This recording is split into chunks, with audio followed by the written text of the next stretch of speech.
L'heure de Ferry, ravi de vous retrouver. On se retrouve désormais tous les samedis à 12h50. Oui. Voilà, le rendez-vous est installé. Bonjour cher Luc. Bonjour chère Marie. Voilà, 1 heure ensemble pour prendre le temps, s'arrêter, se questionner, aller plus loin. Parce que je le dis souvent, ça va vite, parfois trop vite. Première émission de l'année 2025. Très bonne année, cher Luc Ferry. À vous aussi, voilà. Chère Marie. Merci, c'est très gentil. Et j'ai envie de démarrer cette émission parce qu'on l'a aussi parlé ensemble. Oui. Savoir ce que vous souhaitez pour cette année 2025. Les sujets sont nombreux.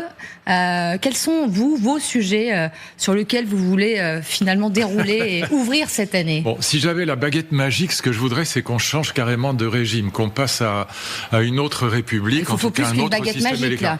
Il faut plus qu'une baguette magique, voilà. Et je vous explique pourquoi. Parce que moi, j'ai des amis gaullistes, notamment au Figaro, évidemment mon journal préféré, des gens que j'aime beaucoup et qui sont très hostiles à la proportionnelle, qui disent, mais si on abat le scrutin majoritaire, alors c'est toute la Ve République qui saute. Et en effet, moi, je suis plutôt pour un système à l'allemande. Mais c'est un vrai débat. Et pourquoi je suis pour une autre République ? Parce que je pense que dans le contexte actuel où 6 courants politiques, avant on avait 2 blocs, on avait la droite et la gauche. Maintenant on a 6 courants, pas du temps du général de Gaulle, mais même après. Là on a 6 courants politiques qui se détestent entre eux. On est vraiment dans la société de la haine. Et je pense que pour en sortir, il n'y a pas moyen de faire autrement que de retrouver une majorité absolue à l'Assemblée. Sans majorité absolue à l'Assemblée, Bayrou et son gouvernement ne pourront rien faire de plus que de gérer ce qui est consensuel, c'est-à-dire Mayotte et les agriculteurs. Peut-être un peu la réforme des retraites, parce qu'il y a, comme disait Bergeron, il y a du grain à moudre, mais sinon, aucun sujet difficile, courageux, ne sera possible à traiter. Et certains parlementaires ont peur de forcément une année blanche à l'Assemblée nationale, l'impossibilité d'avancer. Ce sera forcément le cas, sauf sur les sujets consensuels. Encore une fois, Mayotte, les agriculteurs, on peut faire des choses. La réforme des retraites, on peut faire des choses parce qu'elle est très injuste, on peut la rendre plus juste. Bon, mais en revanche, pour ce qui est de vraiment réformer la France, ça n'est pas possible. Pourquoi ? Je vous dis pourquoi c'est pas possible. Parce que 65% des électeurs ne sont pas représentés par ce gouvernement. C'est pas jouable. En gros, le Rassemblement national, c'est presque 40% aujourd'hui. Il ne cesse de progresser. Il ne cesse de progresser. Et le NFP, le nouveau Front populaire, c'est en gros 27%, pas loin de 30%. Donc si vous comptez, ça veut dire que 65% des Français, des électeurs français, ne se reconnaissent pas dans ce gouvernement de Bayrou, qui est pas mauvais. Moi, j'ai rien contre ce gouvernement, il est plutôt bon. Et on y reviendra un peu plus tard. Mais il n'est pas représentatif, donc il ne peut rien faire de courageux. Courageux, ça veut dire quoi ? Courageux, ça veut dire aller contre l'opinion publique. C'est ça le courage. Le courage, alors, c'est être en avance sur l'opinion publique. Si vous voulez, quelqu'un pour qui Dieu sait, j'ai jamais voté pour lui, mais François Mitterrand, quand il supprime la peine de mort, 75% des Français sont contre lui. Ouais. Ça, c'est courageux. Et Dieu sait que les manifestations étaient nombreuses et virulentes. Et ça, c'est un vrai courage. Badinter, voilà. Bon, mais là, aujourd'hui, par exemple, on sait aujourd'hui qu'il faut travailler plus si on veut éviter le déclin de la France pour nos enfants. Il faut travailler plus. Travailler plus dans la semaine, les 35 heures, bon, on voit à quel point c'est absurde. Et puis, on a la question de la réforme des retraites. Il faut travailler plus longtemps. Mais 70% des Français sont hostiles à ça. Donc si vous n'avez pas de majorité absolue, vous pouvez pas être entre guillemets courageux. Le courage, ça consiste à ne pas être dans la démagogie. La démagogie, ça veut dire être toujours dans le sens de la majorité. Mais en quoi changer de régime ? Parce que vous dites des mesures qui ne sont pas courageuses, ils n'ont pas le courage, sont peut-être aussi tous en partie obsédés par des échéances. La censure. Voilà, la censure. Effectivement. Et l'intérêt du Rassemblement national, c'est quand même... Alors, c'est malgré tout de faire tomber le gouvernement, l'intérêt de l'extrême gauche aussi, parce que ça précipitera, ça finira par obliger Macron à démissionner. Voilà, parce qu'à un moment, si on a 3 censures dans l'année, c'est pas jouable. Et puis la dissolution serait encore pire pour Macron, puisque le Front national, le Rassemblement national monte. Donc, vous voyez, moi, ce que je voudrais, c'est qu'on ait un système dans lequel nos gouvernants soient obligés, non pas d'avoir des fausses majorités, parce que Macron, 80% des Français sont contre lui aujourd'hui. Non pas des fausses majorités, mais des majorités construites comme en Allemagne. Voilà, pendant 4 mandats, Madame Merkel, alors on peut, moi je suis pas d'accord avec tout ce qu'elle a fait, bon, mais peu importe, mais en tout cas pendant 4 mandats, elle a eu 70% des Allemands avec elle. Voilà. Qui la soutenait. Voilà. Bien sûr qu'il la soutenait. Pas forcément d'accord avec son gouvernement. Non, mais qui soutenait la coalition. La coalition. Voilà. Et donc, du coup, elle avait une vraie majorité parce que c'était une majorité construite avec cette obligation, si on renverse le gouvernement, d'avoir une censure positive. C'est ça que je défends. Mais vous pensez que notre société est prête à ça aujourd'hui ? Il n'y a pas de différence génétique entre les Allemands et les Français, que je sache. Donc, il n'y a pas de raison pour qu'on On a souvent dit que la culture du compromis était impossible et vraiment pas une spécialité française. Mais parce qu'on a le scrutin majoritaire. C'est ça. Mais donc on en revient à cela. Voilà. Et encore une fois, je comprends très bien mes vieux amis gaullistes qui disent mais non, tu ne comprends pas, tu vas faire tomber la Ve République. Ben oui. Mais en même temps, qu'est-ce qu'ils me disent ? Ils disent le scrutin majoritaire, c'était formidable parce que ça nous permettait d'avoir des majorités. Mais regardez ce qui se passe aujourd'hui. Le scrutin majoritaire ne donne de majorité à personne, ni à l'Élysée, ni au Parlement. Donc le scrutin majoritaire ne nous a pas protégés. On est dans une situation de 4e République avec un scrutin majoritaire. Donc les gens qui me disent le scrutin majoritaire nous a protégés de la 4e République et du régime des partis, ça a été vrai tant qu'on avait 2 blocs. Mais c'est faux quand on a 6 partis. Là, encore une fois, on a les LR, on a le Parti Socialiste, on a l'extrême droite, l'extrême gauche, on a le centre et les écolos. Et qui sont tous en partie obsédés par quoi ? 2027 et une nouvelle élection présidentielle. Ils peuvent pas s'encadrer, ils peuvent pas se supporter, ils peuvent pas se blairer, pardon de le dire, mais regardez, et même à l'intérieur du bloc central, ils peuvent pas se voir. Oui, entre LR et socialistes, et même à l'intérieur des centristes, on a Gabriel Attal, on a Édouard Philippe, on a Bayrou, ils sont tous les 3 candidats à la présidence de la République potentiellement, ils peuvent pas se voir. Donc, qu'est-ce que vous voulez que je vous dise ? On est dans un système qui est mort aujourd'hui. J'y peux rien, c'est pas de ma faute. Donc pour 2025, vous souhaitez passer à quoi ? Une 6e République ? Moi, qu'on imite ce qui marche en Europe, c'est-à-dire notamment le modèle allemand, voilà. Et en plus, je trouve que ça n'a plus aucun sens d'avoir un monarque à l'Élysée qui décide de tout et de rien, qui peut décider sans passer par le Parlement d'aller bombarder Daesh en Syrie. Je pense qu'ils ont bien fait, mais c'est pas normal que ce soit un petit bonhomme tout seul qui décide pour 68 millions de Français. Ça n'a pas de sens. Vous faites référence effectivement aux dernières frappes qui se sont déroulées il y a une quinzaine de jours. Tort, je pense qu'il avait raison. En Syrie contre l'État islamique. Mais si on était dans un régime politique adulte, enfin on est des adultes. Marie, vous et moi, on est des adultes. On n'est pas. On est dépendant d'un petit monarque. Enfin, écoutez, franchement, la 5e République, elle était taillée pour le général de Gaulle. Oui. Bon, après. Regardez, bon, je veux pas être désagréable. Enfin, ne le soyez pas. Hollande et Macron, c'est pas le général de Gaulle. Voilà, j'y peux rien, c'est pas de leur faute. Oui, mais est-ce que vous voyez quelqu'un qui peut incarner justement ? Non, c'est pour ça que je suis pour un régime parlementaire avec une élection du Premier ministre par un Parlement et avec une obligation, si on veut renverser le Premier ministre, d'avoir une censure positive et de construire des majorités en discutant, en ayant une culture du compromis, une culture du dialogue, une culture de l'argumentation comme en Allemagne. Voilà. Qu'est-ce que vous voulez que je vous dise ? On débutait cette émission, je vous demandais que souhaiter pour 2025. Si vous aviez une autre baguette magique, oui. qu'est-ce que vous souhaiteriez pour cette nouvelle année ? Au niveau mondial maintenant, et pas au niveau français, je souhaite évidemment la fin de la guerre en Ukraine. Et alors je sais que ce que je vais dire n'est pas populaire, mais je compte beaucoup sur le président américain, sur Donald Trump pour y arriver. Et je pense que son intérêt à lui, ça n'est pas de donner intégralement raison à la Russie. C'est pas vrai. Je pense qu'il a intérêt à trouver une solution équilibrée. Même si il a quand même un tropisme pro-russe. Il a un tropisme pro-russe, mais son intérêt n'est pas d'être de laminer l'Ukraine. Bon, moi, je suis désolé de le redire, mais je pense que la guerre ne commence pas. Alors, c'est ma thèse depuis le début. Et je pense que maintenant, il faut quand même. C'est difficile de pas le comprendre. La guerre ne commence pas en 2022, elle commence en 2014. Ce qui est derrière, c'est la guerre du Donbass. Et la guerre du Donbass, elle fait pratiquement 15 000 morts, dont 5 ou 6 000 civils massacrés de manière abominable par des bataillons privés comme le bataillon Azov. Et donc, il faut bien comprendre une chose, c'est que quel que soit le président de la Russie, aucun président russe n'aurait accepté ça. Ça n'a pas de sens. Et encore une fois, pardon de le dire, je sais que ce sera très mal pris, mais la chance pour les Ukrainiens, c'est que ce soit plutôt Poutine que Medvedev. Medvedev aurait été 1000 fois pire que Poutine. Oui, effectivement, je suis pas sûr que les Ukrainiens... Medvedev ne cesse de dire si j'étais à la place de Poutine, il l'a dit 50 fois, j'aurais utilisé l'arme à neutrons. Macron, j'aurais utilisé le nucléaire tactique, et il l'aurait fait. Mais est-ce que vous voyez dans les propos récents de Zelensky un bouger? Il parle de l'imprévisibilité de Donald Trump qui pourrait mettre fin à cette guerre. Évidemment. Il pourra mettre autour d'une table ces deux acteurs. Mais c'est inévitable. Vous savez, on va passer les 600 000 morts. Moi, j'ai un ami général qui me disait on est plutôt autour d'1 million de morts. Pour rien. Tous ces gens qui disaient l'Ukraine va gagner la guerre, elle est perdue pour l'Ukraine. Elle est perdue. Donc, vous savez que ce type de propos et ce type de position n'est pas entendu par certains. Surtout pas ici, mais bon, peu importe, c'est quand même la vérité. On disait il y a 2 ans, j'entendais partout, la contre-offensive ukrainienne, ils vont gagner. Ils ont perdu la contre-offensive.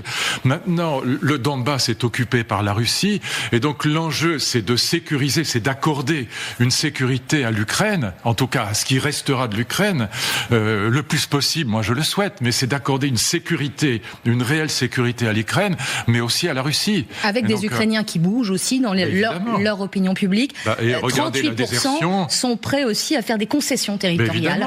C'était 26% en février 2024, il y a un an. Mais bien sûr que oui. Et tous ces jeunes Ukrainiens qui partent à la guerre ne veulent plus partir à la guerre. Comment voulez-vous qu'ils aient envie de partir à cette guerre qui est perdue dans les territoires du Donbass, en tout cas. Et donc, il faut dire la vérité, c'est pas la peine de tourner autour du pot. La question aujourd'hui, c'est de sécuriser le territoire ukrainien, donc tel que la négociation avec la Russie sous l'égide de Donald Trump le définira, c'est de sécuriser au maximum ce territoire ukrainien, mais aussi de renoncer à massacrer Écoutez, lisez le livre d'Edgar Morin. Edgar Morin n'est pas un fasciste. Et il dit il faut absolument que l'Ukraine accepte de renoncer, de massacrer les russophones du Donbass. Enfin, c'était délirant cette guerre du Donbass. On envoyait une dizaine de milices privées pour aller massacrer les russophones qui s'étaient déclarés dans le Donbass république séparatiste autoproclamée. Et là, on est dans les années 2014. Ça commence en 2014, mais ça n'a pas changé. Et donc, évidemment que la Russie récupère ces territoires peuplés majoritairement, ils étaient peuplés majoritairement de russophones. Et je rappelle toujours que la première décision sur la place Maïdan en 2014, c'est de déclasser la langue russe, de dire c'est plus la langue officielle. Mais les mecs là-bas, à l'est et au sud, ils ne parlent que le russe. Et la langue, ça touche au cœur. Ils parlent le russe au bistrot, en famille, en regardant la télévision. Et dire c'est plus la langue officielle, mais on peut pas faire plus bête. Donc toute cette histoire, cette guerre ne commence pas en 2022, elle commence en 2014. Et il faut qu'on trouve maintenant une solution. Malheureusement, l'Union européenne s'est mise dans la roue de Joe Biden. Heureusement, on a un autre président aujourd'hui, en tout cas heureusement là-dessus. Et je pense que Donald Trump est celui qui est peut-être capable de trouver une solution. En tout cas, l'Europe n'est plus dans le coup. L'Europe n'est plus dans le coup, mais régler le problème en 24 heures, comme l'avait proclamé Donald Trump lors de sa campagne, paraît pas non plus réaliste. On est d'accord sur ce point. Attends, Donald Trump est un narcissique qui a un penchant au délire et au mensonge qui est hélas navrant.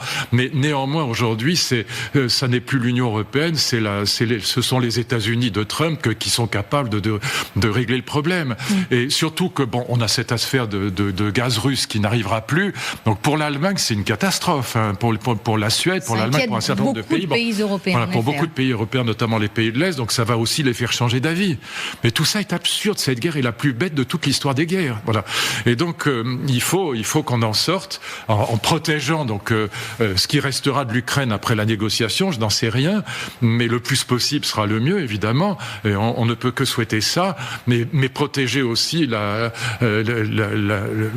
protéger l'Ukraine, c'est aussi protéger une conférence sur la sécurité en Europe, c'est aussi protéger la Russie. Mais pour le moment, les contacts avec Vladimir Poutine sont quasi inexistant. Non, bien sûr, mais pour l'instant... Trump a vu Zelensky à Paris. Mais bien sûr. Tant que Trump n'est pas installé au pouvoir, tout le monde a intérêt à avoir la position de force la plus puissante pour que la négociation se fasse pour chacun des deux dans les meilleures conditions possibles.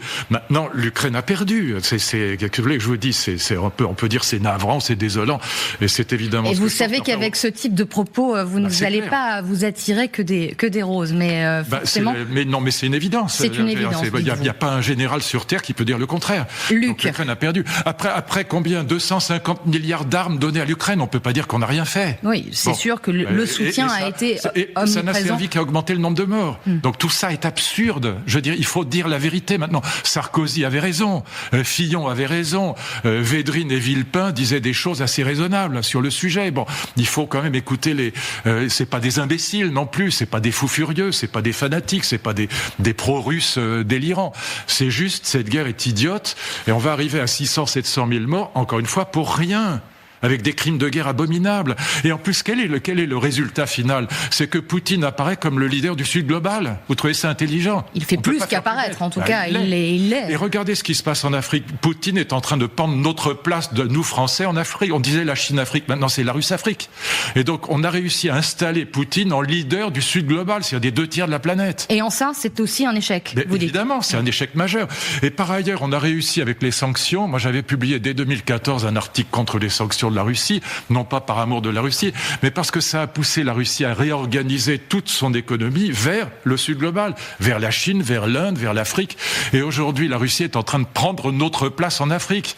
Regardez chaque fois ce qui s'est passé. Regardez au Mali, les panneaux très grossiers contre la France. Qui vont plus que des drapeaux parfois brûlés également. Vive la Russie, je veux dire. Pardon. Mais des sanctions qui commencent aussi à avoir quelques conséquences pour l'économie russe. Hein. Ça aussi, c'est une réalité. Mais la principale conséquence, c'est de la réorienter vers le Sud global. Ouais. C'est-à-dire que, alors que c'est pas du tout notre intérêt. Notre intérêt n'est absolument pas de transformer Poutine en leader du Sud global, et notre intérêt n'est absolument pas de créer un axe sino-russe contre nous. Enfin, c'est délirant ce qu'on a fait depuis 2022 et même depuis 2014. Luc, à ce moment de l'émission, vos souhaits pour 2025. Bon, si vous aviez une baguette magique, on l'espère évidemment. Oui. J'aimerais qu'on s'arrête sur des images et qui rejoignent un peu les premières observations du début de cette émission, de ce premier Conseil des ministres de rentrée, et puis équipe soudée. Voilà, vous voyez tous ces sourires. Est-ce de la posture? On se pose la question. Et ce sondage paru par nos confrères du Figaro. Dur pour François Bayrou, parce qu'ils le disent, les Français, 86% d'entre eux estiment qu'Emmanuel Macron sera contraint de nommer un autre Premier ministre cette année, en 2025. Est-ce que ça s'accompagnera, comme vous le souhaitez, d'un changement de régime? On l'ignore. Mais voilà, ça aussi, cela dit quelque chose de notre société, de la vision qu'ont les Français de notre vie politique. Alors moi, ce que je pense sur ce sujet, j'ai dit, Bayrou, c'est l'homme qui est du consensus, c'est l'homme qui est capable d'éviter la censure, sauf sur le budget. Donc, ce que je vous dis très clairement, c'est que si Bayrou est capable de franchir l'étape du budget, mais c'est pas du tout certain. Quand je dis qu'il va rester, je peux parfaitement me tromper, hein, il faut être clair. Donc, s'il franchit l'étape du budget, alors après, il n'y a aucune raison pour qu'il soit censuré. Parce qu'il va s'occuper de quoi? De donner de l'argent aux paysans, tout le monde est pour. De donner de l'argent à Mayotte et de sécuriser Mayotte. Mais tout le monde est pour. Personne de LFI au Rassemblement national ne va s'opposer à ce qu'on aide Mayotte. Donc il va s'occuper des questions qui sont consensuelles. Et sur la réforme des retraites, il y a des marges de manœuvre, parce que c'est une réforme très injuste. Il y a donc des marges de manœuvre, on peut progresser sans plomber pour autant le budget. Et il ne veut absolument pas la suspendre sur la réforme des retraites. Il faut la modifier. Mais la reprendre. Mais il a raison. Oui. Et donc, en revanche, il est très possible qu'il ne passe pas l'épreuve du budget. Et donc, moi, je suis pas cinglé. Il peut très bien être renversé dès le mois de février. Et c'est très possible. Hein. Encore une fois, je peux parfaitement me tromper quand je dis qu'il restera jusqu'à la fin. Mais s'il passe l'épreuve du budget, il restera, parce qu'après, il ne s'occupera que du consensuel. Mais ça veut dire aussi qu'on ne réformera pas la France et qu'on continuera à décliner. Parce que, encore une fois, pour réformer courageusement, ça veut dire quand la majorité des Français n'est pas d'accord. C'est ça. Il faut la majorité absolue. C'est pour ça que je dis que dans l'état actuel des choses, moi qui ai défendu la Ve République, ce régime et ce scrutin majoritaire pendant 50 ans, aujourd'hui je dis qu'avec 6 courants politiques qui se détestent entre eux, ça n'est plus jouable. Il a eu ces mots, François Bayrou. Il existe un chemin pour sortir de cette période d'instabilité. Oui. C'est quoi? C'est de la méthode Coué, du déni? Ou il peut pas dire forcément autre chose? Il peut pas dire autre chose. S'il disait on va tous se planter, je vais foirer totalement, ce serait un peu étonnant. Donc il est bien obligé de dire qu'il y a un chemin dans l'Himalaya. Mais encore une fois, fois, l'étape, c'est le budget. Or, ce qui est très dangereux avec c'est pas le discours de politique générale, pardonnez-moi, je vous interromps, il n'est pas obligé de mettre sa démission en jeu. Sauf qu'une motion de censure peut être déposée par les oppositions. Voilà. Est-ce que... c'est pas le moment idéal. Le moment idéal, c'est le budget. Le problème, c'est que aussi bien l'extrême gauche que le Rassemblement national ont intérêt, il faut être honnête, ils ont intérêt à faire tomber Bayrou et à faire tomber systématiquement les gouvernements pour provoquer une élection présidentielle. Parce que beaucoup de gens avaient dit, mais voyez, Marine Le Pen, elle a censuré Barnier, elle va perdre des points dans les sondages. Non, elle a pris 3 points dans les sondages. Absolument, ça n'a fait qu'asseoir, en effet, et sa stature. Et si elle fait tomber Bayrou, elle prendra encore 3 points. D'ailleurs, une image, peut-être que vous avez remarqué, ses vœux. Oui. Ces vœux ont été tournés dans un lieu neutre, mais des dorures. Des dorures et un drapeau français. À l'inverse d'un président de la République, Emmanuel Macron, qui lui a fait ses vœux sur un fond beaucoup plus neutre. Elle s'y voit déjà ? C'est ça sa stratégie, très claire. En plus, c'est probablement pour elle la dernière possibilité d'être élue présidente de la République. Elle a 40% des Français avec elle, ce qui est quand même énorme. Et encore une fois, ce gouvernement, 67% des Français ne se reconnaissent pas en lui. Et même ceux qui se reconnaissent plus ou moins en lui, c'est quand même un gouvernement divisé en 3. Socialiste, LR et Centre lui-même divisé en 3. Donc tout ça ne tient pas debout. Pour ça que quand j'ai dit que Bayrou allait rester, qu'il allait réussir à rester jusqu'au bout, j'ai pris vraiment des risques. Je peux parfaitement me tromper. Encore une fois, on sortira le placard à archives. Le budget, oui, vous remettrez on remettra la bande parfaitement stupides que j'ai tenus il y a 15 jours. Pas stupide, mais une prise de risque. Des fois, ça fait du bien. Mais je pense, encore une fois, c'est très clair ce que je dis, c'est s'il passe le budget, il restera, oui. Mais s'il passe pas le budget, dans ce cas-là, on aura une série de censures. Et très sincèrement, Macron sera à un moment ou un autre, il sera obligé de partir. J'évoquais les vœux du président de la République, Emmanuel Macron, le 31 au soir. Référendum, consultation, ça a été mis sur la table, mais sans jamais prononcer le mot. Vous dites, c'est le seul moyen pour lui d'exister encore un peu ? Oui, d'exister en termes de communication. Je voyais que dans le Figaro d'aujourd'hui, donc mon journal préféré, que 67% des lecteurs du Figaro veulent des référendums. Le Rassemblement national veut des référendums. Je suis désolé de le dire, ça n'a aucun sens. Pardon, là encore, je vais... Pourquoi ? Mais quelle est la question ? Alors ça. Quelle est la question ? Ça n'a pas de sens. Vous dites alors un référendum sur l'immigration. Est-ce que vous, les Français, vous êtes pour l'immigration illégale et pour qu'on garde les OQTF, surtout s'ils appartiennent à Daesh ? Oh non. Voilà, mais on le sait déjà. C'est idiot. Est-ce que vous voulez que je démissionne ? Mais oui, va-t'en, casse-toi. 80% des Français vont répondre va-t'en à Macron. Ça n'a pas de sens. Quelle est la question ? Il n'y a pas de question qui soit... Alors, il y a des sujets peut-être sociétaux, peut-être sur la fin de vie, peut-être sur... C'est des sujets sociétaux. C'est pas ça qui va enrayer le déclin de la France. Non, mais qui pourrait... C'est pas des réformes. Alors, les sujets sociétaux, c'est ce que je dis depuis le début. Quand on n'a plus de marge de manœuvre sur le plan politique, alors on s'occupe de l'euthanasie et de l'avortement. Ça, vous l'avez dit à plusieurs reprises, en effet. Mais très bien, c'est des sujets importants. Importants et qui intéressent les Français. Oui, mais vous c'est dites pas quoi ? De la politique. Diversion ? Oui, c'est de la diversion. C'est du sociétal, c'est pas du politique. Et c'est pas ça qui enrayera le déclin de la France, qui est aujourd'hui très, très, très engagée. Enfin, vous voyez bien que l'économie est complètement à l'arrêt. On a des taux d'intérêt qui sont maintenant ceux de la Grèce. Donc l'économie, c'est quand même les PGE, les prêts garantis par l'État. Les entreprises ont de plus en plus de mal à les payer. On a des traînées de poudre de faillite de petites et de moyennes entreprises. Enfin, on est obligé de réduire, par exemple, on vient de réduire un petit décret qui est passé inaperçu, le financement de l'apprentissage. On a réduit, on est passé de 6 000 à 5 000, puis de 5 000 à 2 000. Et de réelles implications pour les entreprises qui embauchent ces apprentis, en effet. Et c'est pas la peine de tourner autour du pot. Avec 3 300 milliards d'euros de dette, on est complètement dans les choux. Voilà. Mais à l'inverse, une question. Donc c'est pas en s'occupant d'euthanasie que ça va s'arranger. Vous qui êtes très sévère à l'égard du président de la République, et si ça se transformait en plébiscite anti-président, référendum... C'est le cas, bien sûr. Oui, mais du coup, il pourrait en tirer d'une certaine manière les leçons. Ça pourrait être politiquement... Il y a une déclaration de Macron il y a quelques années dans laquelle il dit « je suis comme le général de Gaulle, quand on est désavoué par une élection, on doit s'en aller. » Bon, c'est pas ce qu'il a fait. Donc, faites ce que je dis, pas ce que je fais. Voilà, la merveilleuse formule du Christ déjà, si vous vous souvenez. Absolument. Et donc, consultation, référendum, vous dites, ça n'aura pas lieu ?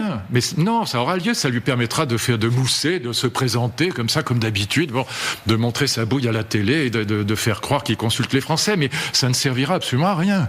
Quel est le sujet ? Dites-moi quel sujet serait utile, quel référendum, sur quel sujet un référendum serait utile ? Évidemment, est très vite venue sur la table la question de la fin de vie, projet de loi qui a été complètement arrêté. C'est pas de la politique, d'accord, c'est du sociétal. Sur l'immigration, en effet, mais il semblerait que le gouvernement et Emmanuel Macron en tête n'aient pas du tout l'intention d'y aller. Et sur la fin de vie, on connaît déjà. 90% des Français sont pour qu'il y ait une nouvelle loi qui change la loi Leonetti-Claes. À quoi ça sert le référendum ?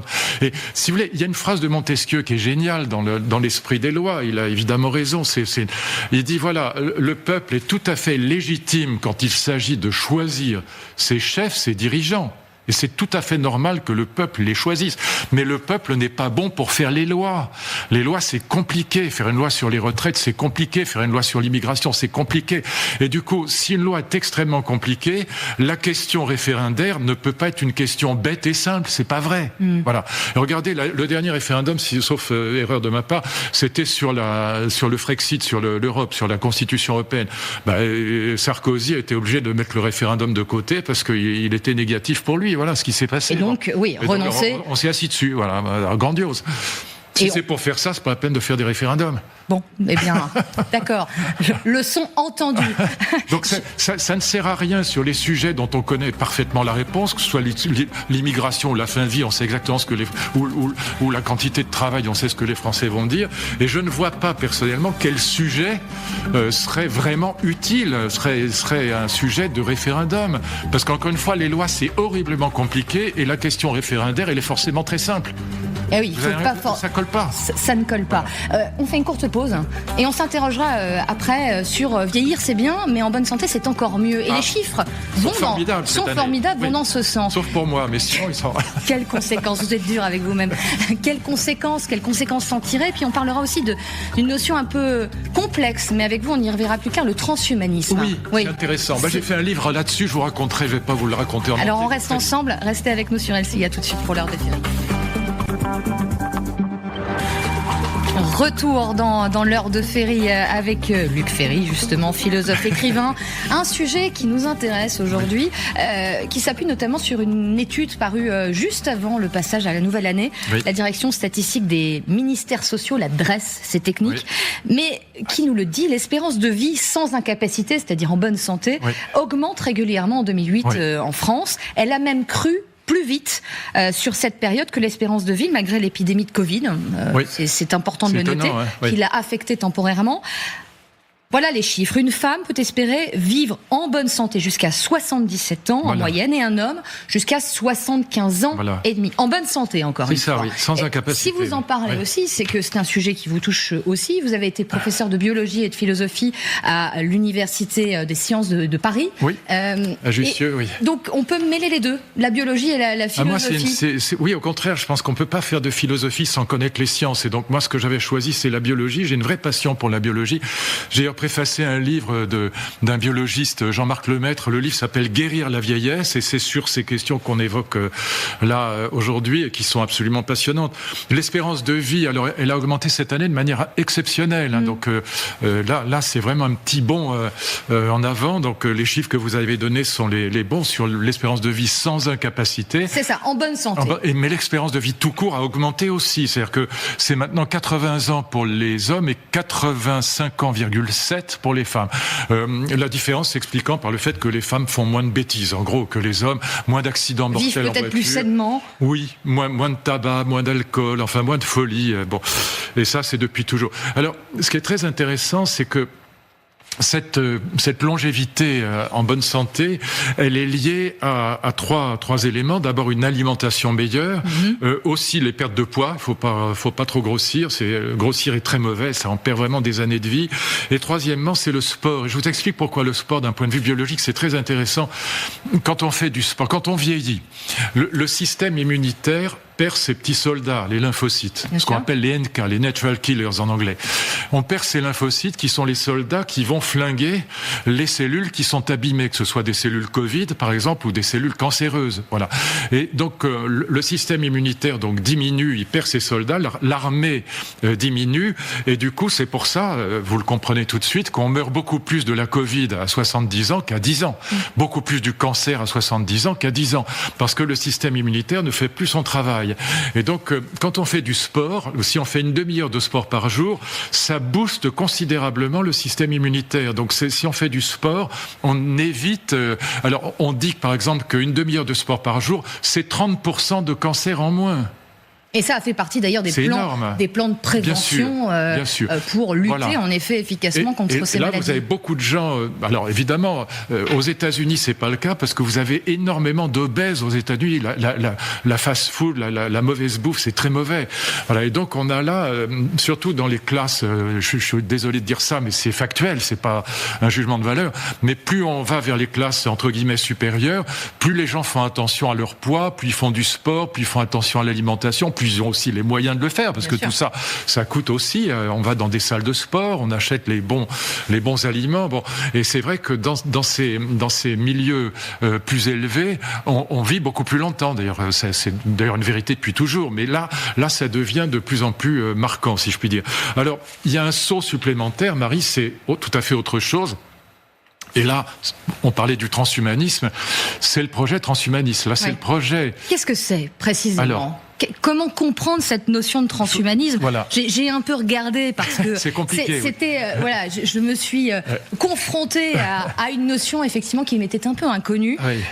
Je lisais que c'était une idéologie, un mouvement prônant l'usage des sciences et des techniques afin d'améliorer la condition humaine. Est-ce que vous êtes d'accord avec cette description et cette définition ? C'est trop vague. C'est trop vague. Non, c'est lutter contre la vieillesse. À ne pas confondre avec le post-humanisme. Le post-humanisme, c'est un autre projet qui est le projet de l'immortalité, notamment l'immortalité numérique. Par exemple, mon ami Laurent Alexandre a publié un livre qui s'appelle « ChatGPT va vous rendre immortel » parce que lui croit à l'immortalité numérique.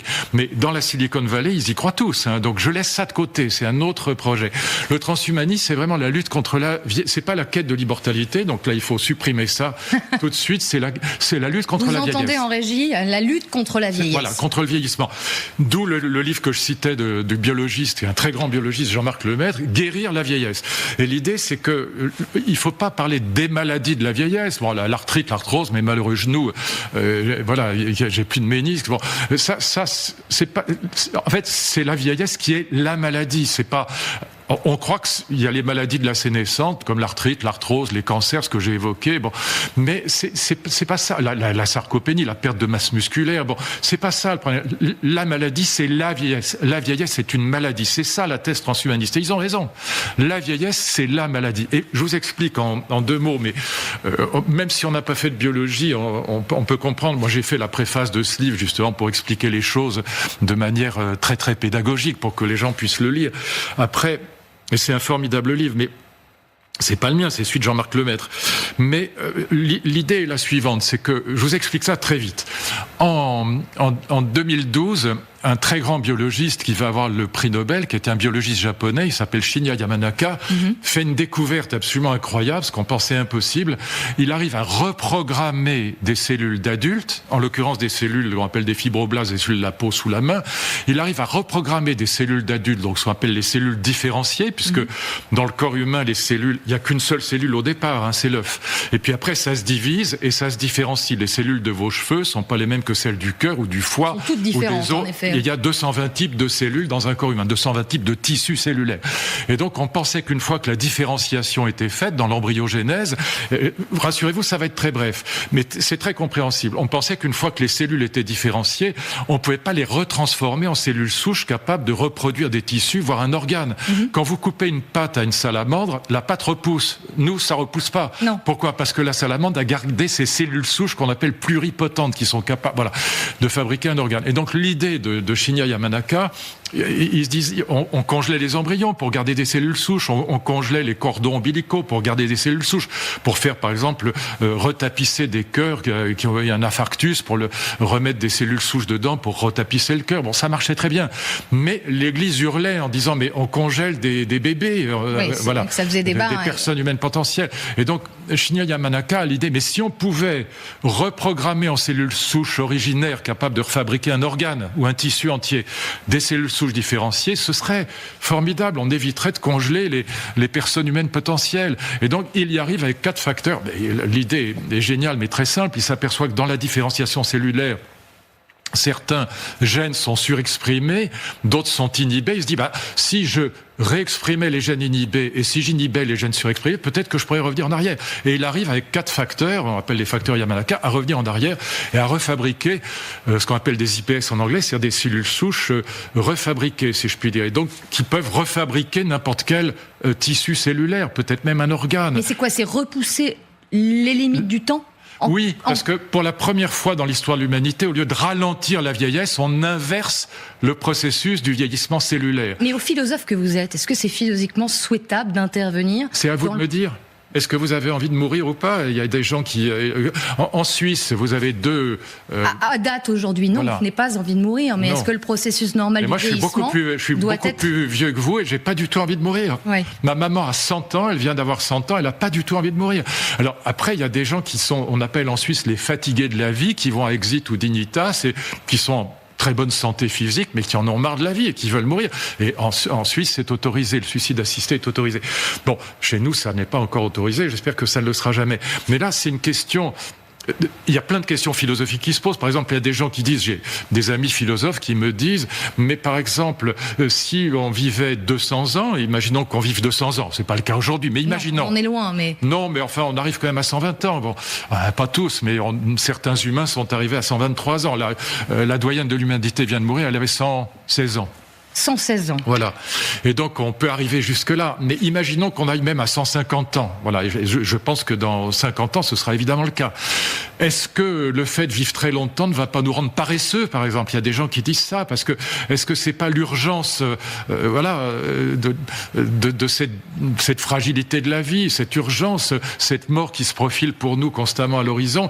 Est-ce que c'est pas ça qui nous fait construire des civilisations, des œuvres d'art, des bâtiments, que sais-je encore? Enfin, travailler, quoi. Donc pour vous n'y voyez qu'une formidable je trouve nouvelle. Ça génial. Oui.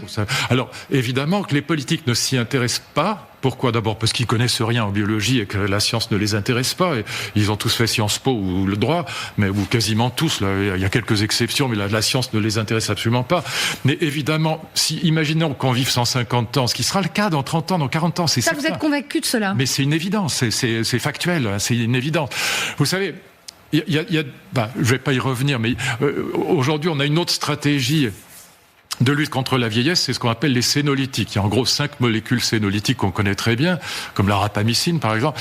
Quand vous donnez, et ce sont des molécules qui tuent les cellules sénescentes. Les cellules sénescentes sont des cellules qui ne se divisent plus, mais qui ne meurent pas. Normalement, elles devraient mourir, mais comme le système immunitaire a vieilli, quand on passe 50, 60 ans, 70 ans encore plus, de même qu'il n'élimine plus les cellules cancer ou Covid, il n'élimine plus les cellules sénescentes. Elles se multiplient dans l'organisme et elles produisent toutes les saloperies de la vieillesse. Arthrite, arthrose, sarcopénie, cataracte, cancer, etc. Sur les souris, écoutez ça, quand on donne ces sénolytiques, ça veut dire en grec des molécules qui détruisent les cellules sénescentes. Quand on donne à une souris ces sénolytiques, elle vit 30% plus longtemps. Vous pouvez le vérifier en 3 secondes sur Internet. 30% plus longtemps, et beaucoup mieux. Pas de cataracte, pas de perte de masse musculaire. Je pourrais vous les montrer, les photos de souris traitées. Et donc, moi je dis, mais attends, la vieillesse, c'est quand même... On parle du bien vieillir, mais c'est pas vrai. On vieillit plus ou moins bien, mais de toute façon, la vieillesse est une saloperie. La vieillesse est une saloperie. Évidemment. Mais si vous interrogez, je fais un sondage comme ça, la perspective de vivre jusqu'à 150 ans, on n'y est pas. En bonne santé, en jeune. En jeune et en bonne santé. Vous êtes sûr que... je vous arrête à 40 ans, mais vous pouvez toujours vous suicider. Si vous en avez marre de la vie. Moi, si je vous arrête à 40 ans, Voilà, et que après vous faites ce que vous voulez. Mais si vous voulez, quand je dis que la vieillesse est une saloperie, je le sais. J'ai eu 74 ans hier, et donc je sais très bien que ça s'arrange pas. C'est pas vrai. On vieillit plus ou moins mal. Mais la seule chance qu'on a, c'est de mourir avant le naufrage. Oui. Mais de toute façon, le naufrage, quand vous regardez les cellules, les neurones d'un vieillard de 100 ans, ça ressemble à un rognon de veau qu'on n'a pas épluché. C'est normal qu'on trouve plus le nom du voisin. L'image est appétissante. Et vous dites que nos responsables politiques ne s'y intéressent pas. Non, ils sont nuls en sciences. Mais c'est peut-être une erreur aussi, parce que pardonnez-moi de revenir à des considérations économiques. Bien sûr. Mais ça peut être aussi un argument pour eux. Évidemment, oui, sauf que... En tout cas pour ceux qui le défendent. Imaginons qu'on vive même 20 ou 30 ans de plus, ce qui sera évidemment le cas, c'est une certitude. Et là, il faut regarder les sciences. Bon. Et là, dans mon livre sur le transhumanisme, je cite des très grands biologiques, pas des Donald Trump, pas des Barjot ou des Elon Musk, bon, pas des Barjot de la Silicon Valley, je cite des très très grands scientifiques qui travaillent là-dessus sérieusement. Bon. Et donc, voilà, imaginez qu'on vive 30 ans de plus, imaginez la réforme des retraites. Oui. Qu'est-ce que ça donnerait ? Ça crée problème politique. Oui. Est-ce que les Français voudraient travailler 20 ou 30 ans de plus pour payer la retraite par répartition ? Vous voyez, c'est pour ça aussi que les politiques ne s'y intéressent pas, parce que augmenter la longévité, même en bonne santé, ça posera beaucoup de problèmes politiques. Parce les écologistes vous diront, mais la démographie, là, c'est épouvantable. Le droit à vivre sa retraite en bonne santé, voilà. D'en profiter aussi, c'est un vrai sujet. Bien sûr. Aujourd'hui, bien sûr. Et qui... Mais moi, je pense que, vous savez, je vois, vu mon âge, je suis quand même de plus en plus entouré de vieillards. Bon, mais je vois quand même la vieillesse. C'est vrai que c'est quand même épouvantable. Bon, mais c'est quand même mieux que la mort, quoi. Et je vois beaucoup de gens qui sont vieux, qui sont même un peu impotents, qui commencent à avoir des difficultés à marcher, mais qui n'ont pas du tout envie de crever. Voilà. Et donc, si on pouvait stopper la vieillesse, guérir la vieillesse, comme dit le livre de Jean-Marc Lemaître, moi, je pense que ce serait une très très très très bonne nouvelle. En tout cas, pour moi, à coup sûr. Je pense pour la majorité des gens. Et puis par amour. Et quand vous aimez quelqu'un, même s'il est très vieux, vous n'avez pas envie qu'il meure. Donc vous avez envie de le garder. Vous avez envie de le garder, mais en bonne santé et dans de bonnes conditions. Bien sûr. S'il s'agissait d'augmenter la vieillesse, ce serait une catastrophe. S'il ne s'agit pas de fabriquer un peuple de gratteux en fauteuil roulant, c'est pas la peine, il y en a déjà assez comme ça. Voilà, donc je pense à moi, évidemment, mais... Mais non, arrêtez, 74 ans, c'est le début aussi d'une nouvelle vie. C'est quand même le début de la fin, je peux vous le garantir, vous verrez. Oui, mais avec aussi une inquiétude quant à une vieillesse parfois douloureuse, ça aussi c'est une réalité. C'est pour ça que l'idée c'est de guérir la vieillesse, parce que, encore une fois, si on guérit la vieillesse, on guérit les maladies de la vieillesse. Alors, bon... Là, on en parle comme ça en 10 minutes.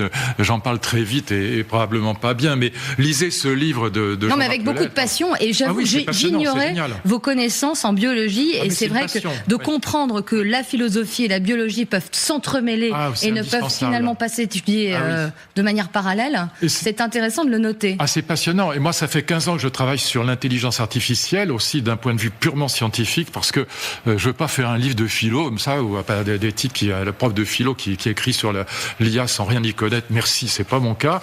Ça fait 15 ans que je travaille là-dessus, mais en ayant la base scientifique. Je pense qu'il n'y a pas de philosophie sans science. C'est pas sérieux de pas s'intéresser aux sciences. Les très grands philosophes étaient tous aussi des très très bons scientifiques. Kant connaissait admirablement les mathématiques, il connaissait très bien la géographie. Bon, voilà, il connaissait très bien la physique de Newton par cœur. Bon, et donc voilà, les grands philosophes étaient de leur temps, évidemment, dans leur temps, étaient aussi des grands scientifiques. En tout cas, ils avaient une très bonne culture scientifique. Aujourd'hui, ça s'est perdu. Aujourd'hui, on a des profs de philo qui connaissent pas les sciences, mais c'est très dommage parce que c'est pas sérieux. Hegel disait, il a une phrase géniale, il dit: la philosophie, c'est son temps saisi dans la pensée. Ihre Zeit in Gedanken erfasst, en bon allemand. Son temps saisi dans la pensée. Notre époque, c'est aussi l'époque de la science. Et qu'on ne peut pas faire sans elle, et on ne peut pas avancer sans elle. On ne peut pas comprendre le monde sans connaître la science, c'est pas possible. Alors moi, j'ai choisi plutôt la biologie que la physique, parce que c'est une science très humaine, parce que c'est aussi la médecine, mais je trouve que j'ai pas arrêté depuis 30 ans à travailler dans ce domaine, et donc, je suis pas biologiste, mais je comprends ce que font les biologistes et les médecins. Voilà. J'essaie de trouver une transition adéquate, je l'ai pas trouvé. Il a 78 ans. Je ne dis pas qu'il est gâteux, mais le président élu a 78 78 ans. Il aura donc 82 ans quand il quittera la Maison-Blanche. Lui aussi pousse un peu les limites. Alors Joe Biden était un peu plus... J'aime bien lui aussi, vous pensiez à moi, c'est ça? Pas du tout. Vous interprétez. Mais s'intéresser effectivement sur son investiture qui aura lieu dans moins de 15 jours maintenant, et des événements qui ont marqué aussi la semaine aux États-Unis avec cet attentat à la Nouvelle-Orléans. S'intéresser aussi peut-être avec beaucoup de prudence, mais à l'explosion, vous savez, de cette Tesla, propriété d'Elon Musk, devant un hôtel Trump. Est-ce que vous diriez que c'est l'illustration d'une Amérique plus fracturée que jamais? Ah oui, là, moi j'ai enseigné aux États-Unis pendant des années, je connais vraiment les États-Unis, j'ai vécu, donc, et là on a une fracture, on a deux États-Unis qui se détestent absolument, mais au moins c'est deux blocs, c'est pas comme en France 6 blocs, c'est deux blocs. C'est vraiment plus simple, pas forcément. Si, c'est quand même plus simple. Et je pense une chose, vous savez, Léon Blum faisait une distinction qui est très profonde entre la conquête du pouvoir et l'exercice du pouvoir. Et au fond, ce qu'il voulait dire, c'est que dans la conquête du pouvoir, on fait beaucoup de promesses, on dit beaucoup de bêtises, mais dans l'exercice, une fois qu'on y est, on est en responsabilité, c'est autre chose. Et je crois que ces catégories de Léon Blum, elles sont particulièrement pertinentes pour un type comme Donald Trump, qui est capable de mentir comme un fou furieux, de raconter n'importe quoi pendant la campagne électorale, mais qui, une fois au pouvoir, se révèle être beaucoup moins mauvais qu'un Joe Biden. Et beaucoup plus pragmatique. Et beaucoup plus sérieux. Sauf que de récents propos qui datent de cette semaine vous démentent un peu. Après l'attentat à la Nouvelle-Orléans, il a quand même publié sur ses réseaux sociaux que les criminels qui arrivent sont bien pires que les criminels que nous avons dans notre pays. Il faisait immédiatement lien avec l'immigration, alors que le terroriste abattu était américain, né au Texas. Ça ne l'empêche pas finalement d'énoncer des contre-vérités. Marie, je suis désolé, c'est pas pour le défendre, mais Daesh, c'est quand même de l'immigration intellectuelle, même si c'est pas de l'immigration au sens de la carte d'identité, mais c'est quand même de l'immigration intellectuelle. C'est quand même quelqu'un, même si c'est un militaire américain qui est né aux États-Unis et qui n'est donc pas un immigré, et qui était parfaitement inséré, il s'est radicalisé ces derniers temps, et ça l'enquête. Néanmoins, sa tête fonctionne avec Daesh. Voilà. Donc alors évidemment que c'est idiot de dire ça, c'est ce que je veux dire. Mais on est d'accord dans la campagne électorale, et puis tant qu'il n'est pas au pouvoir, voilà. Mais le plus dangereux, c'est Elon Musk, c'est pas lui, parce qu'Elon Musk, vraiment, là, pour le coup, je suis désolé de le dire, mais il déconne vraiment. Quand il dit que le Premier ministre anglais est un tyran, que c'est une dictature, c'est idiot. Et quand il défend l'AfD en Allemagne, quand on est ministre, quand on est aussi proche d'un président aussi important que Donald Trump, que les présidents américains, quel qu'il soit, on s'attaque pas comme ça sans réfléchir à l'Allemagne ou à l'Angleterre. Sauf qu'il est de toutes les conversations, il est de tous les rendez-vous diplomatiques. Ça va retomber sur Trump assez rapidement, parce que ce type est quand même encore plus cinglé que Trump, si c'est possible. Ça vous dit que c'est une présence c'est une présence dangereuse, problématique et dangereuse. Oui, parce qu'il est tout sauf diplomate. Voilà. Et donc, on peut pas insulter comme ça l'Angleterre, qui est quand même un partenaire de toujours historique des États-Unis. On peut pas non plus insulter comme ça le chancelier allemand. Donc, c'est pas raisonnable ce que fait Elon Musk. Il faut qu'il apprenne quand même, quand on devient ministre ou quand on devient aussi proche du président de la République, du pays le plus important du monde, on apprend quand même à fermer sa gueule aussi. Voilà, il faut quand même qu'il se calme. La nation américaine, vous dites, peut-elle survivre à cette fracture ouverte ? Quand vous voyez ce qui est en train de se passer, de ces deux blocs, justement? Survivre, oui, forcément. De toute façon, les États-Unis vont pas disparaître. Mais c'est vrai que on est là aussi dans une société de la haine. Et de la très grande violence. Et la très grande violence. Mais ça a toujours été. Ça a toujours été. Elle s'est construite là-dessus. Voilà. Elle s'est construite là-dessus. Et regardez la violence à l'égard des Native Americans, comme on dit là-bas, les Indiens, à l'égard des Noirs. Tout ça, quand même, c'est un pays qui a été... Et puis le fait que tout le monde soit armé, ou quasiment tout le monde puisse l'être, en tout cas, c'est un pays qui est extrêmement violent. Moi, j'ai enseigné beaucoup là-bas, j'ai enseigné à Brown, à Providence, par exemple, petite ville comme ça, adorable, mignonne comme tout, petite université absolument charmante, une des meilleures universités des États-Unis, mais il y avait des violences, des meurtres, des assassinats qui étaient beaucoup plus fréquents et beaucoup plus violents que dans n'importe quel pays civilisé. Voilà, c'est très étonnant de ce point de vue-là. Vous pointiez du doigt la responsabilité d'Elon Musk. Une question que j'aimerais ouvrir avec vous, presque philosophique aussi, propriétaire du réseau social X. Oui, c'est pas normal. X, un outil très utilisé par nos politiques, qui se répondent quasi en direct, ils publient des communiqués, Bruno Retailleau, mais je pourrais en citer des dizaines d'autres, le président de la République lui-même. Il y a un mouvement, alors qui est à ses débuts, mais de presse quotidienne, je pense à Ouest France, il y a d'autres journaux qui décident de quitter ce réseau social. Est-ce que vous pensez que cette question est légitime aujourd'hui, de se poser cette question de quitter ce réseau social ? Bon, moi, je suis pas un grand journal, mais je l'ai quitté. J'ai quitté Facebook et j'ai quitté X. Twitter, donc je pense Elon Musk avait une idée que je partage totalement depuis très longtemps, et c'était son projet au départ, c'est de faire comme sur Amazon Prime, c'est-à-dire de demander la carte de crédit, c'est-à-dire mettre un tout petit prix à payer pour être sur le réseau X, et y avoir droit. De telle sorte qu'on lève l'anonymat. Et moi, je suis un fanatique défenseur de la levée de l'anonymat dans les démocraties. Je dis pas pour la Chine, c'est autre chose, mais dans les démocraties. Et donc, dans les démocraties, je trouve absolument scandaleux qu'on puisse se cacher derrière un pseudo pour insulter, pour défendre des propos antisémites, racistes, des appels au meurtre, etc. Et donc je pense qu'il faut... Et c'était l'idée d'Elon Musk. Alors je sais pas pourquoi il a renoncé. La Commission européenne a tenté de réguler les choses, mais c'est vrai que force est de constater que ça reste encore... c'est rien. Effectivement, quand vous dites le déversement de haine... voilà. Et c'est très triste parce que ces réseaux sociaux auraient pu être une nouvelle Aufklärung, un nouvel âge des Lumières, un nouveau partage de connaissances, de conversations comme on a ici entre nous, tous les deux. Bon, ça aurait pu être ça, mais avec à l'autre bout du monde. Alors que c'est devenu le déversoir de la haine, du complotisme, des fake news, voilà.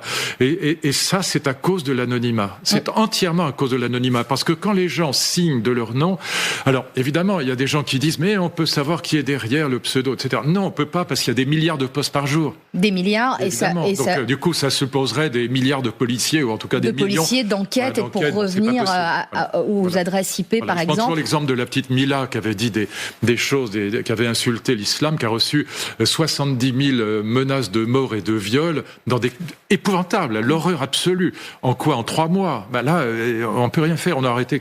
Moi, j'ai reçu aussi. Bon, enfin, pas prendre mon cas, mais en plus, les tribunaux ne punissent pratiquement pas. C'est des rappels à la loi, c'est des peines avec sursis. C'est pas suffisant. Il faut lever l'anonymat. Il faut punir les menaces de mort et de viol et les insultes antisémites et racistes sur les réseaux. Sauf que son poids ne se dément pas. Le poids d'Elon Musk, on a vu passer ce 200 tweet.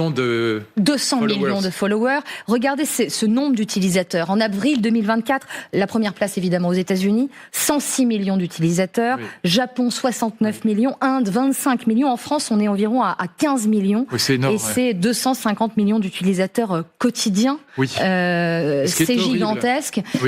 Juste vous soumettre, et je disais, des groupes de presse, notamment Ouest France, de Guardian, se sont retirés du réseau social. Ouest France dit, dans l'état actuel des choses, il nous semble en effet ni judicieux ni opportun d'alimenter ce réseau, tant de sérieuses garanties ne sont pas déployées face à la désinformation. Voilà ce qu'ils dénoncent. Ils ont raison. Ils ont raison. Mais je trouve qu'ils ont 1000 fois raison, parce que le grand problème, c'est que maintenant, presque aux États-Unis, presque 70%, en tout cas 60% des Américains ne s'informent que via les réseaux sociaux, c'est-à-dire pour l'essentiel X et Facebook, Meta.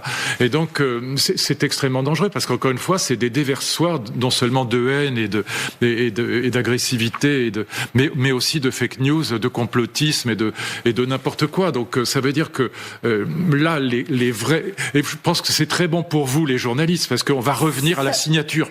Absolument. Voilà. Et c'est très bon pour vous. Sauf que, je me permets aussi de le dire, et d'une observation, moi j'en ai été utilisatrice et je le suis toujours, avec forcément beaucoup de prudence. Bien sûr. Mais ça a produit le meilleur aussi. Ça a été un formidable outil. Ça a été, comme vous dites, vous le mettez à l'imparfait ou au passé composé, parce que ça l'a été, mais ça ne l'est plus, parce que c'est concurrencé, encore une fois, par cette haine, ces fake news. Bon.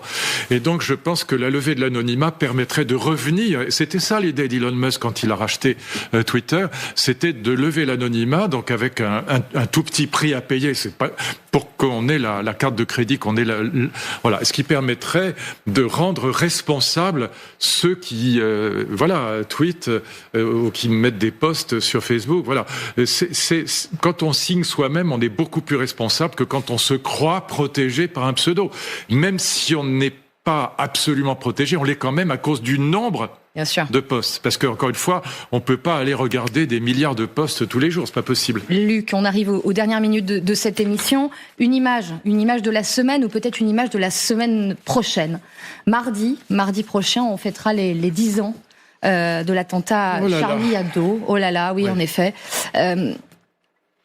Qu'est-ce que ça a changé selon vous, cet attentat? On rappelle 12 personnes tuées dans ce journal, des caricatures du prophète Mahomet, ses frères Kouachi qui débarquent au petit matin pour provoquer un massacre.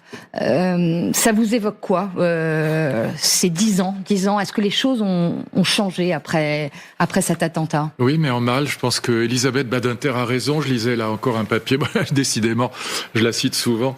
Elle a raison, elle dit que la peur a gagné, la peur l'emporte. Et on le ressent tous, surtout dès qu'on est en public, ce qui est le cas, par exemple, aujourd'hui, en ce moment, quand on en parle. Bon, on sent très bien qu'on est obligé de constamment d'enrober, de limiter ses propos. 80% des professeurs ont peur aujourd'hui quand ils font un cours qui risque de susciter ce qui est arrivé à Samuel Paty, ou à Dominique Bernard, rappelons leur nom. Et donc, je pense que la peur l'a emporté. Et donc, c'est très facile de dire « Ah, mais il faut être courageux, etc. » Mais dès qu'on dit quelque chose qui ne plaît pas aux islamistes, on prend des menaces de mort et qui sont quand même sérieuses, on l'a vu, hélas. Donc je pense qu'en effet, cette question de la peur est devenue absolument centrale. Il y a un avant-après Charlie Hebdo, mais un après beaucoup plus sombre, diriez-vous? Bien sûr, et après Nice, et après l'assassinat du père Hamel, etc., et tant d'autres. Bon, je regardais le compte des victimes, mais c'est invraisemblable. Les victimes de l'islamisme dans les pays démocratiques, c'est considérable.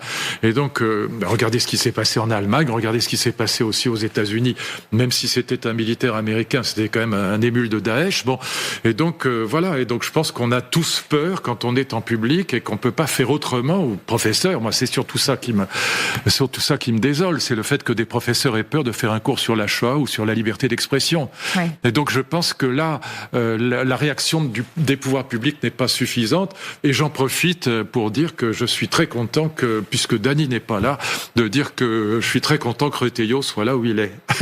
Retailleau maintenu au ministère de l'Intérieur. Sur les professeurs, justement... Oui, c'est ça qui m'inquiète le plus. Valérie Pécresse, la présidente de la région Île-de-France, vous savez, a voulu lancer un livret sur les caricatures, justement pour tirer peut-être les leçons. Il y a eu cette espèce de mal-donne et d'incompréhension.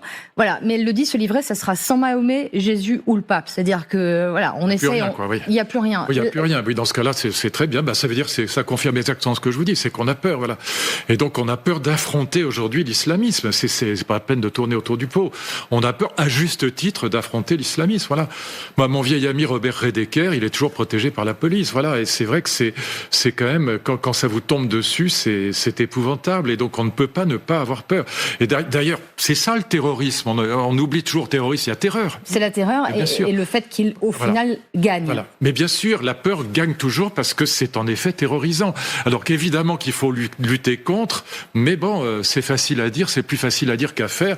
Et là, il faut que nos professeurs soient beaucoup, beaucoup plus protégés qu'ils ne le sont aujourd'hui. Ouais. Autrement dit, il faut que les sanctions contre les menaces sur les réseaux sociaux notamment, mais les menaces aussi à la sortie du collège, par exemple, soient beaucoup, beaucoup, beaucoup plus réprimées qu'elles ne le sont aujourd'hui. Et beaucoup plus efficaces. L'historien, juste rapidement, Laurent Bill, se confie dans le Figaro. Il le dit, le combat des caricaturistes a changé. Ils doivent à présent lutter contre l'indifférence ambiante et non plus la censure législative. Vous êtes d'accord avec ce constat ou... Oui, mais encore une fois, j'y reviens, pardon, je radote, mais je crois qu'ils doivent surtout lutter contre la peur. C'est-à-dire que si vous risquez votre vie parce que vous faites une caricature, vous y réfléchissez 2 fois avant d'y aller. Et c'est pareil, encore une fois, dans l'enseignement. Et ça me désole, parce que l'enseignement, vraiment l'objectif des frères musulmans, c'est de museler l'enseignement laïque. C'est vraiment un objectif affiché depuis toujours. Et donc, peut-être qu'on combattu par nos autorités, mais peut-être pas assez... Pas assez, parce que encore une fois, il faut que les sanctions en cas de menace d'un professeur ou d'un élève soient beaucoup, beaucoup, ou même n'importe quelle sanction, n'importe quelle menace de mort sur les réseaux sociaux devrait être punie beaucoup, beaucoup plus que ça. Et là, on revient à l'affaire, parce que c'est quand même beaucoup les réseaux sociaux aussi. Bien sûr, Et on revient à l'affaire de l'anonymat. Moi, je suis à la fois pour qu'on lève l'anonymat, mais pour que les sanctions sanctions soient réelles contre les menaces de mort, contre quelqu'un qui a simplement dit ce qu'il pensait. Et on est à cette heure très loin du compte. Luc Ferry, merci beaucoup pour cette heure.